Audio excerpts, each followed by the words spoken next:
Early during my P1 year, I got a phone call that no one should ever have to receive. My mom called and she told me, "Did you hear last night during the night, a friend of mine from high school that I won't name at this time passed away from suicide?" I was shell shocked, and I remember spending a few minutes on the phone with my mom trying to ask questions and figure out what had happened, but not even really knowing what to ask. After I got off the phone with her, I had one clear thought that I needed to call a mutual friend of ours and tell her as well. I think that phone call was one of the hardest phone calls that I've ever had to make. I broke the news to her and we sat on the phone for a better part of an hour, barely saying a word, just trying to process what had happened. Hi, my name is Andrew Dickerson. I am here representing Group 6 and 11, and we are Pharmacists Intervene. Unfortunately, stories like mine are all too common, and we here at Pharmacists Intervene want to step in and help to take care of these patients to prevent stories like mine from having to happen. Our mission here at Pharmacists Intervene is to provide screening, counseling, and medication management for low-income individuals who may struggle to connect with mental health care services. We will do this through the innovative use of technology, improving access to psychiatric services and outcomes among this vulnerable population. Our vision is to significantly reduce the rate of death by suicide among low-income Tennesseans by addressing the accessibility of mental health care and utilizing the unique skills of psychiatric pharmacists in this population. Suicide should never be the answer. It is never the answer. And we at Pharmacists Intervene want to help take care of patients struggling with thoughts of suicide and help show them that there are other answers. So why should pharmacists intervene? In Tennessee, suicide claimed over 47,000 lives in 2017, with 1.4 million people attempting suicide in that year. It's the second leading cause of death nationwide in those between the ages of 10 and 34, and the fourth leading cause of death in those between the ages of 35 and 54. Unfortunately, suicide is a very common occurrence, and we at Pharmacists Intervene want to help try and take care of these patients to mitigate as much of this as we possibly can. Why TennCare? As TennCare, you all insure approximately 20% of Tennessee's total population and approximately 50% of Tennessee's children. And youth enrolled in your program experience more risk factors for suicide than those not enrolled. So we want to help you to take care of these patients as well as possible.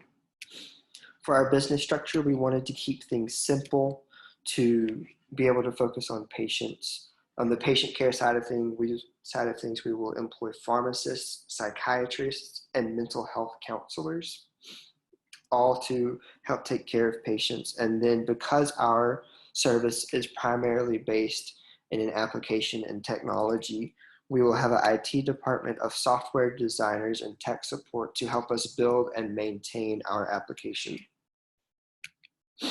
We wanted to show you a little bit about the app itself with its general layout and design. So when you open the application, here's the home screen that you will see where you can log in or create an account. And this will be HIPAA compliant, where you will have to have a password or other security features that we will address momentarily to be able to get into your account. However, at the bottom, you can see the emergency button. If you feel like you are in a medical emergency situation and need to talk to someone immediately, then you do not have to create an account. You do not have to log in to use this emergency button to talk to someone immediately. Once you logged in, however, this is the main menu that you will see, where you can have the option to chat with a pharmacist or other healthcare professional. You can view and manage your user profile, as well as your medical history, and then also settings. And one thing that makes our app different from others on the market is this user profile and medical history. When you first create your account through Pharmacists Intervene, you will fill out essentially the same thing that you would the first time you went to a doctor's office, to give us your medical history as well as the current medications that you are taking so that we can see what your full medical story is to offer you the best care possible. And our psychiatrist and psychiatric pharmacist can review your profile and help to make sure that you are receiving not only adequate mental health counseling, but also mental health medical services. And we will be able to review and see if any of your medications need to be changed, if there's anything we can do to offer you more mental health care services. We will also have a chat function built into the app where you can talk to someone, whether it be one of our pharmacists, psychiatrists, or counselors, just someone there for you to talk to if you feel the need to talk to someone.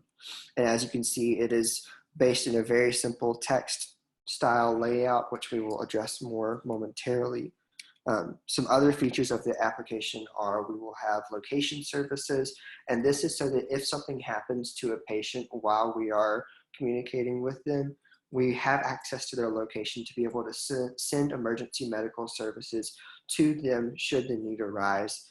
And then again, security features. Like I said, we will be HIPAA compliant with needing a password or a thumbprint or facial recognition to sign in, just depending on what features your device has built into it. As well as we're really excited about push notifications that we can offer either daily or on the weekend. Just general reminders and check-ins of how are you doing? We're here for you if you need us. Come talk to us if you need us. And this is something that patients can adjust to receive these reminders as often as they feel the need for them. So we wanted to talk a little bit about what we see coming up for our business. Some of our strengths are we are an alternative to the suicide hotline. I want to be very clear though that we are not by any means trying to replace the suicide hotline or primary mental health care workers. We just want to help fill in the gap between these two. So let's say it's the weekend and you are feeling the need to talk to someone, but you don't know if you need to call the suicide hotline yet. You can't get a hold of your primary care office because it's the weekend. You can use our application to have someone to talk to be, and we can be the middleman between your primary care doctor and the suicide hotline to help fill in that gap and take care of our patients. You can also communicate via text rather than actually having to talk on the phone, and this is advantageous for people who are in situations where they don't want people overhearing them saying that they're having thoughts of suicide or feeling depressed, but they can still talk to someone without having to worry about putting their privacy on the line. And also, as I mentioned already, the immediate access during after hours for offices and weekends, still having mental health services to be able to access. Weaknesses for our business. Some may doubt the qualifications of pharmacists to provide psychiatric services. We hope, though, that as patients use our services, they will see how well trained our psychiatric pharmacists are to be able to provide these services. And then also technological difficulties with older generations. However, one thing I would like to remind you is that we are not the only service for mental health care. We are simply trying to help fill a gap. So for those who do not feel comfortable using technology, there are plenty of other options available to them. However, for people who would have a greater preference for using technology, our service is here for them to be able to take full advantage of. Some opportunities for our business is we have the opportunity to expand the practice of telepsychiatry. Telehealth is a growing field. However, psychiatry is still generally in person, with generally 3 to 4 month wait times to be able to get in to see a psychiatrist. So we have the opportunity to expand the field of psychiatry into the telehealth market. And then also recognition of the skills that pharmacists can perform, which we've already touched on, saying that hopefully as our business grows, as people take advantage of the services we offer, they will see how much help a pharmacist can be, and other mental health services will become aware of this and begin to employ pharmacists as well to help better take care of their patients. A couple of threats to our organization. Patients may be intimidated by telepsychiatry services or not even know when to use them. We would say to that, Please overuse us instead of underusing us. And the more you use it, the more comfortable you get, the more you will know when to use our services. The other thing is billing codes for telepsychiatry with insurances may be discontinued. With the current COVID-19 pandemic, a lot more telehealth insurance codes have been coming out. Some of them may be discontinued after this pandemic is over. However, I do not see that happening. I believe that this is something that has revolutionized the healthcare world and will stay in place even after this pandemic is over for patients to take advantage of.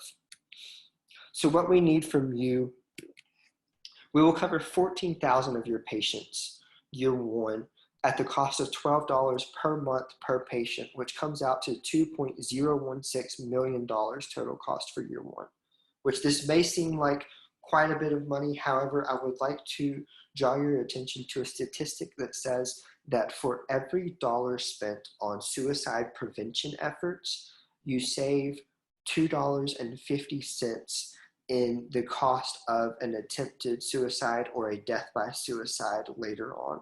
So yes, it is spending some money, but ultimately we'll be saving money on these services as well. A quick breakdown of our financial plan. For our income, year one, we will be seeking $200,000 worth of grants. If we can't get any grants, we will be looking at investors for that money, and that's just to start up the application. Sales to you as TennCare, as our service grows, we will take care of more patients each year, which is why that number increases. And then we will also offer our services to people who do not have TennCare to be able to pay on a sliding scale, depending on how much they can pay out of pocket, no more than $5 though, for a total income, as you can see along that bottom line each year, growing to, by the end of year three, a total of about $14.5 million. Our costs, application startup and maintenance, the first year startup and maintenance is $200,000. That's why we were seeking that grant. The following year is $50,000 in maintenance.